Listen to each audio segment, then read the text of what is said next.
બોડેલીના અલીપુરા ચોકડી ખાતે, જ્યાં વાતાવરણ સંપૂર્ણપણે દેશભક્તિના રંગે રંગાયેલું છે, બોડેલીના ડોરમાર વસાહતના વતની કમલેશભાઈ રાઠવા, જેઓ ભારતીય સેનામાં 16 વર્ષ સુધી દેશના વિવિધ રાજ્યોમાં નિષ્ઠાપૂર્વક ફરજ બજાવી નિવૃત્ત થયા છે, તેમનું આજે ભવ્ય સ્વાગત કરવામાં આવ્યું। અલીપુરા ચોકડી પર સવારથી જ આજુબાજુના ગામના લોકો અને મિત્રો હાથમાં તિરંગા અને પુષ્પહાર સાથે ઉમટી પડ્યા હતા।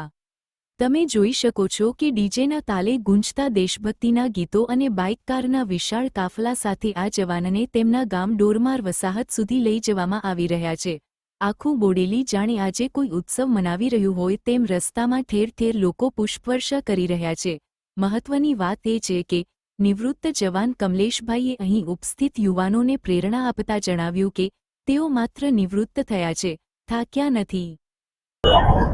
जय हिंद साथियों, मैं आज 16 साल सर्विस के बाद एक बोरेली शहर में आ रहा हूं और जो मेरे को आसपास के गांव के लोग आए हुए हैं उसको मैं मेरा मेहमान और बाकी धन्यवाद चाहता हूं। और जितना भी कीमती समय मेरे को दिया आपने सभी मिलके, उसके बाद मैं धन्यवाद चाहता हूं। और मैं अलग अलग स्टेट में सर्विस करके आ रहा हूं, जैसे कि सियाचिन, गलेश्वर, जम्मू कश्मीर, राजस्थान, पंजाब, दिल्ली।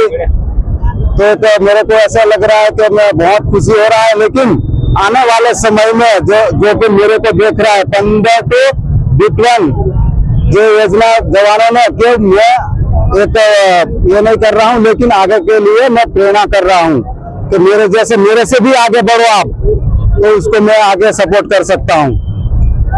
जय हिंद। मेरा गांव है डोरमार वसाहत नर्मदा और मेरा राठवा कमलेश भाई अम्बू।